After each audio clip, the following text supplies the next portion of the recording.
মা ইলিশ রক্ষায় ২২ দিনের নিষেধাজ্ঞা শেষে আজ মধ্যরাতে ইলিশ শিকারে নামছেন জেলেরা। ইতোমধ্যে নদীতে নামার সকল প্রস্তুতি সম্পন্ন করেছে মৎস্যজীবীরা। দীর্ঘদিন পর আবার মাছ ধরার সুযোগ আসায় জেলেদের চোখে মুখে আনন্দের ছাপ।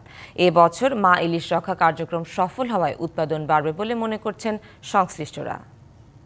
20 কেজি চাইল কি হয় না, মানুষ হলাম সংসারে 10-12 জন। আমরা দেনা ফেনায় জর্জরিত হয়ে গেলাম। ইলিশের প্রজনন নির্বিঘ্ন করতে গেল 4 অক্টোবর থেকে শুরু হয় মা ইলিশ রক্ষা কার্যক্রম। 25 অক্টোবর পর্যন্ত চলা এই উদ্যোগে নদীতে মাছ ধরায় ছিল সরকারি নিষেধাজ্ঞা।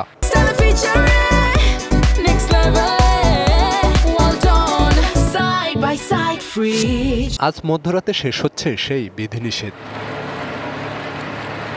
মাছ শিকারে নামার জন্য পুরোপুরি প্রস্তুত জেলেরা। জাল, নৌকাসহ দরকারি সরঞ্জাম গোছাতে ঘাটগুলোতে তাদের ব্যস্ততা চোখে পড়ার মতো। তবে নিষেধাজ্ঞা চলাকালীন সরকারের পক্ষ থেকে বরাদ্দকৃত খাদ্য সহায়তা নিয়ে এবারও অভিযোগ জেলেদের। 25 কেজি চাল পাইছি, দিয়ে কি আর আমাকে মাছ তরকারি কিনন লাগে, তেল সদে, তো আমরা এই চাল দিয়ে তো চলে না। ওরা 1 লাখ টাকার মতো আমরা দেন হয়েছি। সরকার অভিযান দিচ্ছে, আমরা অভিযান পালন করছি, আমরা দেনা ফেনায় জর্জরিত হয়ে গেলাম। বাচ্চা কাচ্চা আছে, দেখা যায় মা বাপ মার অসুখ, পোলানের অসুখ, দেখা যায় অনেক টাকা বেয়ে যায়। 25 কেজি 20 কেজি চাইল কি হয় না, মানুষ হলাম সংসারে 10-12 জন। ওখানে মনে করেন না, 1,00,000 টাকা দানা আছে।